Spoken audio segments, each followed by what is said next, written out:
Apocalypse, chapitre 11.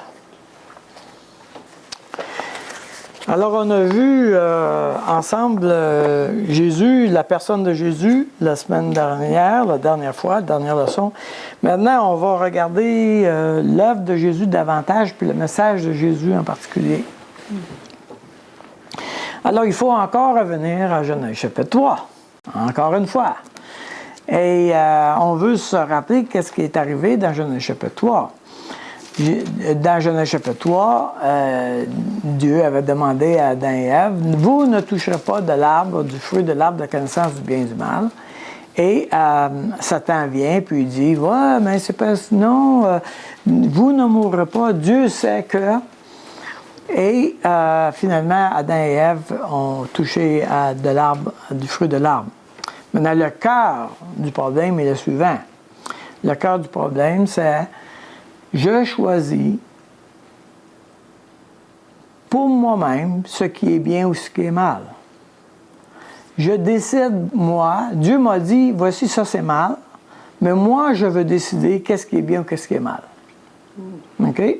Donc ça, c'est le cœur du problème. C'est-à-dire que l'homme, maintenant, est orienté à décider pour lui-même qu'est-ce qui est bien ou qu'est-ce qui est mal. On a vu, par exemple, dimanche, qu'il y avait 3 types. Le type balance, le type mirage, le type tâche. Le type balance, c'est lui qui décide qu'il faut faire plus de bonnes actions ou de moins bonnes actions. Dieu n'a pas demandé ça, lui. C'est lui qui décide, l'homme décide, bon, moi, pour satisfaire Dieu, je vais faire plus de bonnes actions. C'est encore une situation où l'homme décide qu'est-ce qui est bien, qu'est-ce qui est mal.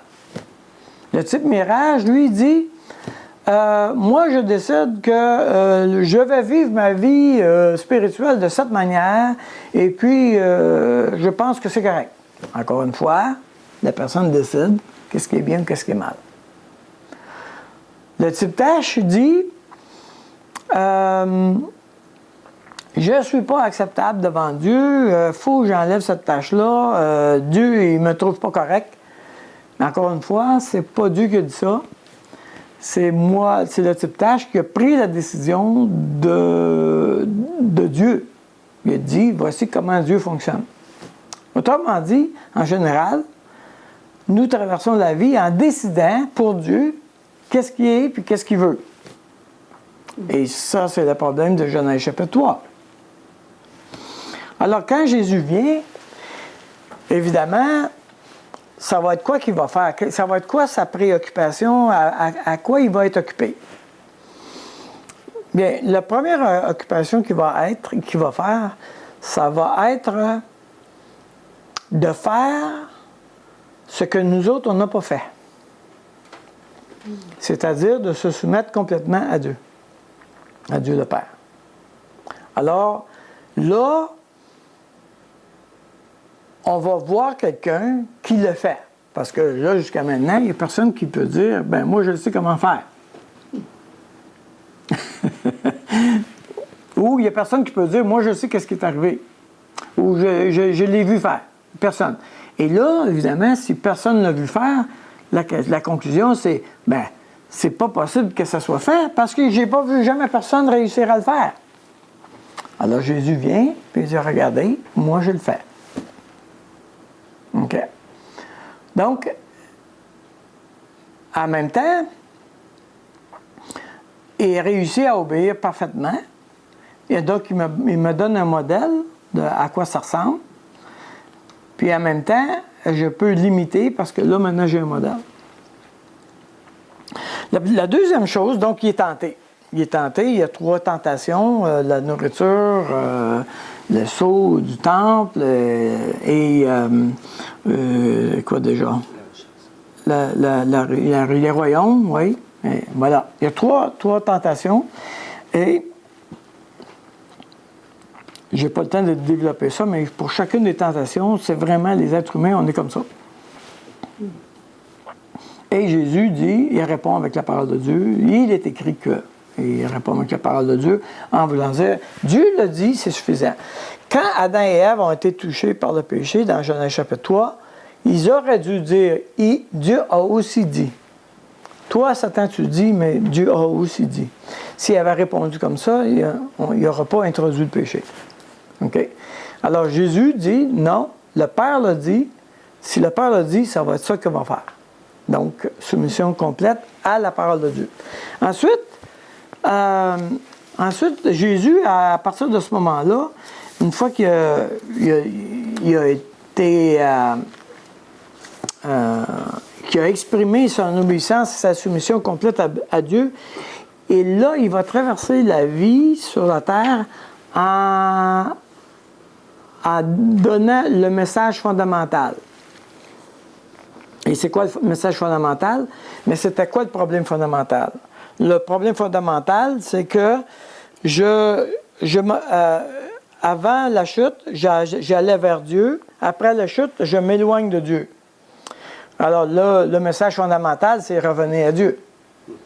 C'est aussi simple que ça. Revenez à Dieu, revenez à Dieu. Vous êtes toujours vous êtes toujours en train de vous éloigner de Dieu. Vous êtes toujours en train d'aller contre la direction de Dieu. Je vous invite à revenir à Dieu. Donc ça, c'est le message fondamental. Et quand il va traverser la vie, Jésus, sur son ministère, qu'est-ce qu'il va dire? Repentez-vous. Virez de bord. C'est ça que ça veut dire. Repentir, c'est virer de bord. Virer de bord. Revenez à Dieu. Virer de bord. Et ça va être son message. Tout le long de son ministère, il va redire ça. Repentez-vous, repentez-vous, repentez-vous. Avec cette idée que l'homme doit revenir à Dieu. L'autre chose qu'il a fait, c'est qu'il s'est mis à guérir beaucoup de gens. Alors, pourquoi ça? Parce que quand Dieu a créé l'univers, il ne l'a pas créé avec la maladie. Il ne l'a pas créé avec le problème. Alors, quand Dieu a créé l'univers, il l'a créé sans maladie. Alors, quand Dieu est en présence de quelqu'un de malade, quand Jésus est en présence de quelqu'un de malade, il dit, ça, c'est pas l'ordre créationnel, je te guéris. Même les morts ne pouvaient pas rester morts. Quand tu passes au côté de quelqu'un, il le ressuscitait. OK? Parce que la mort, parce que la maladie est introduite par le péché. Et ça ne fait pas partie de Dieu. Ça ne fait pas partie de l'ordre créationnel. Donc, Dieu, quand il vient et rétablit l'ordre créationnel, il nous dit aussi, ça, c'est pas moi, ça, Dieu. Le Dieu à qui vous allez vous tourner, c'est pas un Dieu qui a introduit la maladie, c'est pas un Dieu qui a introduit la mort, c'est pas un Dieu qui a introduit la mort. Alors, si vous êtes malade, si vous mourrez, ne l'imputez pas à Dieu, c'est pas de sa faute à lui. Vous subissez les conséquences de votre choix de vous éloigner de Dieu. Alors, quand il a marché parmi nous, il a voulu exprimer que lui, Jésus, il est en ligne parfaitement avec Dieu, le Père. Il est totalement soumis à Dieu le Père. Et il est totalement orienté vers Dieu le Père, si bien qu'il n'a pas de maladie et il n'y a pas de mort. Et il guérit tous ceux qui sont malades, boiteux, aveugles, etc. Là, il va encore une fois utiliser un très grand nombre d'images, mais toujours avec la même idée. Revenez à moi, revenez à moi, revenez à moi, toujours. Alors, on a l'histoire de Nicodème, et Nicodème demande à Jésus, bon, mais qu'est-ce qui se passe? C'était un docteur venu de Dieu, etc. Et Jésus dit, le désir fondamental de Dieu, c'est que vous soyez des gens nouvellement régénérés, c'est-à-dire de nouvelle naissance. C'est ça le désir fondamental de Dieu. Que vous ne soyez plus sous la condamnation du péché. Alors, tu dois naître de nouveau, Nicodème. Et Nicodème dit, je ne sais pas comment faire. Alors, Jésus est un peu insulté parce qu'il aurait dû savoir ça. C'est un théologien. Il aurait dû savoir la base. Et il ne le sait pas encore. Et Nicodème dit, comment on fait ça? Et Jésus reprend une vieille histoire que tous les Juifs connaissent avec le serpent. Et il dit, le serpent, tout le monde mourrait à cause du serpent, tout le monde mourrait à cause du péché. Dieu a donné un serpent d'airain. Quand on se tournait vers le serpent, on guérissait. Alors, le Fils de l'homme va aussi être élevé sur un bâton pour que vous puissiez guérir. Alors, même message, revenez à moi et j'ai en moi tout ce qui est nécessaire pour que vous ayez la vie de nouveau. Alors, encore une fois, il revient à cette idée. Maintenant, il a rencontré aussi un grand nombre de gens qui n'étaient pas d'accord avec lui. Un grand nombre de personnes qui n'étaient pas d'accord avec lui. Les pharisiens se sont opposés avec lui. Il y a eu plusieurs personnes qui se sont opposées, etc.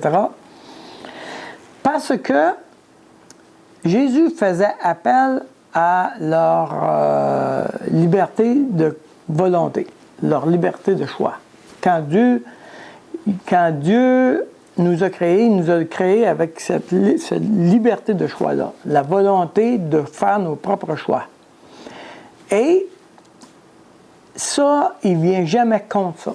Jamais, jamais, jamais contre ça. Et il respecte toujours mon choix personnel. Toujours, toujours. Donc, il va poser des actions, il va influencer les événements autour, il va toucher à notre contexte, mais la transformation du cœur, c'est le cœur qui se tourne vers Dieu, il y a juste l'homme qui peut le faire. Alors, c'est vraiment intéressant. Par exemple, Jonas, Dieu dit à Jonas, tu vas aller à Ninive, puis tu vas aller parler de moi, puis tu vas les inviter à se repentir. Et Jonas ne veut pas ça du tout, parce que les Ninivites, c'est des ennemis, puis Ésaïe, puis bon. Alors, il dit, non, je ne vais pas. Alors, il prend un bateau pour se sauver. Okay, il prend un autre bateau, puis il va se sauver. Alors, évidemment, on découvre que c'est à cause de Jonas, le problème. Et les gens, finalement, même Jonas est d'accord, jetez-moi en bas du bateau, c'est de ma faute.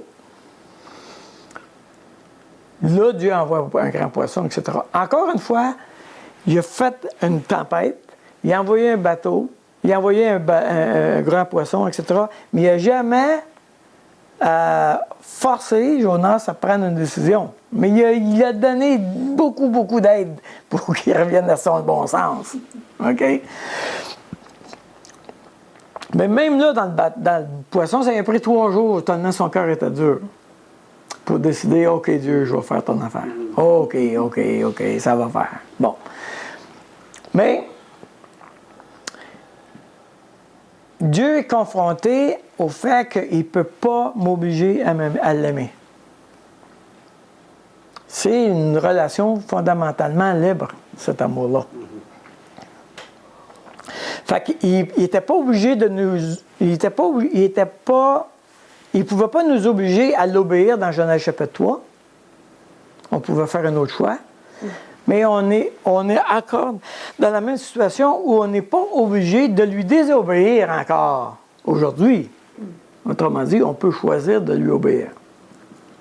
Donc, là, Jésus, à plusieurs reprises, il fait des actions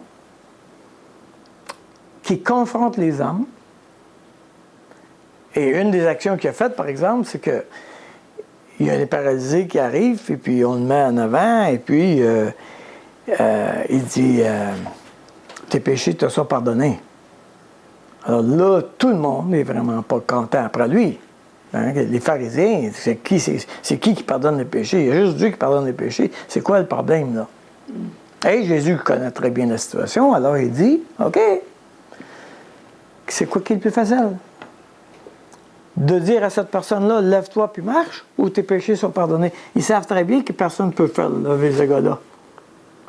Il n'y a personne qui peut faire lever ce gars-là.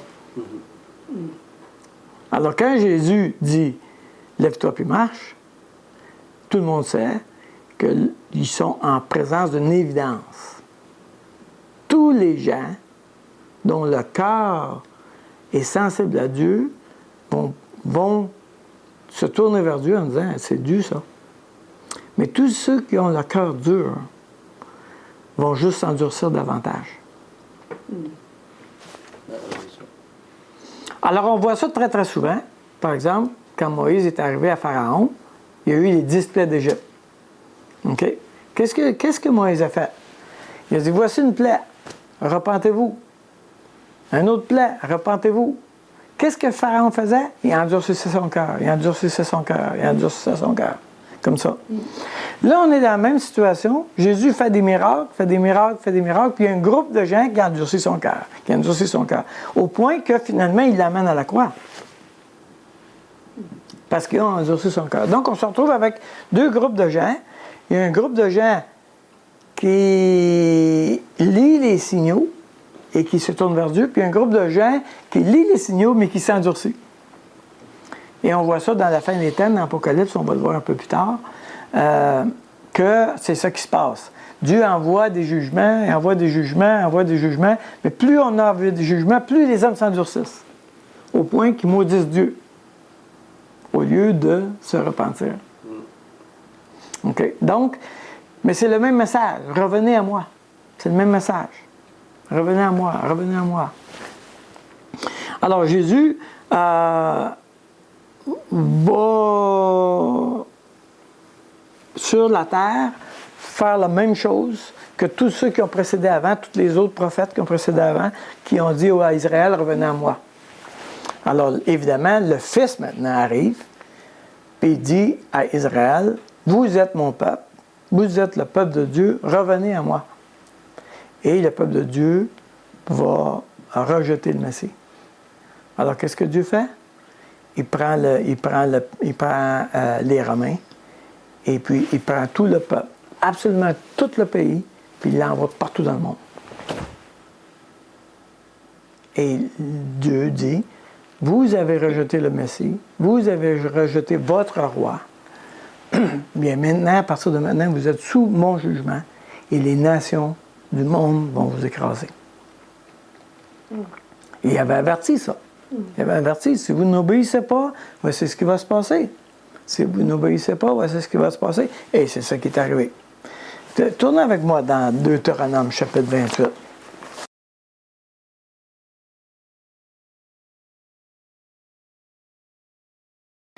Ça dit, si tu obéis à la voix de l'Éternel ton Dieu, en pratiquant et en mettant en pratique tous tes commandements que je te prescris aujourd'hui, l'Éternel ton Dieu te donnera la supériorité sur toutes les nations de la terre.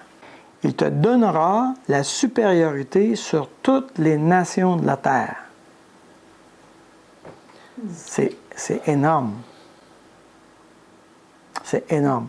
Maintenant, verset 15. Voici toutes les malédictions qui viendront sur toi et qui seront ton partage. Et là, il en fait toute une série de malédictions, une longue malédiction. Allez au verset 36. L'Éternel te fera marcher, toi et ton roi, que tu auras établi sur toi, vers une nation que tu n'auras point connue, ni toi ni tes pères. Et là, tu serviras d'autres dieux, du bois et de la pierre. Et tu seras un sujet d'étonnement, de sarcasme et de raillerie parmi tous les peuples chez qui l'Éternel te mènera. Quel est le peuple qui, universellement, dans toutes les nations, on se moque? Les Juifs. Les Juifs. C'est quelque chose, hein? Alors Dieu avait dit, si tu m'obéis, voici toutes les bénédictions, et tu seras la nation par excellence, et toutes les autres nations vont être soumises. Si tu n'obéis pas, tu vas aller être transporté dans toutes les nations, tu vas être dispersé par toutes les nations, et on va tous te mépriser et te moquer. Alors, c'est très, très, très sérieux. Okay? Et Jésus vient, et après avoir eu un certain nombre de prophètes qui invitent à venir, venez, et qui les refusent, alors Jésus vient, le Fils de Dieu vient, et il leur donne le dernier avertissement, si on veut, revenez à moi. Et évidemment, ils ne le prennent pas, ils le crucifient. Alors, qu'est-ce qui reste à Dieu? Puisque vous avez rejeté mon message, puisque vous avez rejeté le désir de m'obéir, voici la malédiction qui vous attend. Et Titus est arrivé, 30 ans après, il a déporté 700 000 Juifs juste à Rome. Il a tout emmené les trésors d'Israël. L'empereur romain a tout emmené les trésors, tous les trésors d'Israël, il l'a emmené à Rome. Et encore aujourd'hui, il y a une arche immense juste aux côtés du Colisée de Rome. Et cette arche-là a été construite pour célébrer qu'ils ont eu la conquête sur tout Israël puis qu'ils l'ont transportée en Rome. Wow. C'est une arche en or. Non, c'est en marbre, mais il y a toutes les gravures, on voit tous les trésors d'Israël, on les voit sur le mur. 700 000 Juifs qui ont été esclaves. Alors, Jésus,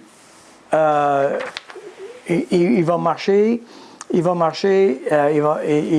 parmi eux, il va les inviter à venir à lui ou à le rejeter, mais tous les hommes vont être confrontés à prendre une décision à propos de Jésus. Ceux qui vont dire oui à Jésus, Jésus va dire, « Suivez-moi, je vous ferai pécheurs d'hommes. » C'est ça qu'il va leur dire. Il va dire, « Allez, faites de toutes les nations des disciples, baptisez-les, enseignez-leur à observer tout ce que je vous ai dit. » Okay? Alors, on revient à Genèse chapitre 3. Dieu a dit, c'est ça qu'il faut faire. Les disciples de Jésus vont dire, Dieu a dit, c'est ça qu'il faut faire, on va faire ça. That's it. Il n'y a pas de négociation, c'est comme ça. On va enseigner à observer tout ce que le Seigneur nous a prescrit. Alors ça roule depuis 2000 ans maintenant. OK? Mais Dieu n'a pas oublié la nation juive. Il ne l'a pas oublié. Il veut leur faire du bien encore. Donc, il va revenir à eux et il va leur redonner une autre chance. Encore, à la fin des temps, il va revenir puis il va leur dire, revenez à moi, revenez à moi, revenez à moi. Et là, eux vont revenir à Jésus. Et là, après ça, quand Jésus va venir, ils vont se convertir. Et non seulement ils vont se convertir, mais ils vont devenir la nation qui va gérer toutes les autres nations. Autrement dit, quand Dieu a une idée, là, il a l'intention de la faire arriver. Alors, il va composer avec mes choix, mais souverainement, Dieu a la puissance de faire arriver ce qu'il a l'intention de faire arriver. Et une des choses qu'il a l'intention de faire arriver, c'est que le peuple qu'il a choisi le choisisse lui. Et l'intention qu'il veut faire arriver, c'est que tous les hommes qui ont choisi Jésus ou Dieu, qui ont mis leur foi en lui, deviennent son peuple. Il veut un peuple qui a choisi librement lui. Alors, nous sommes en présence à la fois de Dieu, Jésus, bien sûr, mais aussi en présence du message fondamental, qui veut qu'on ait très, très clairement dans notre esprit. Il veut qu'on se tourne vers lui. Je vais me tourner vers lui, mais je vais manquer mon coup encore. Parce que je n'oublierai pas partout, dans tous les commandements et à tout ce qu'il me demande. Je vais faire des choses très maladroitement et des fois, je vais intentionnellement choisir de pécher. Mais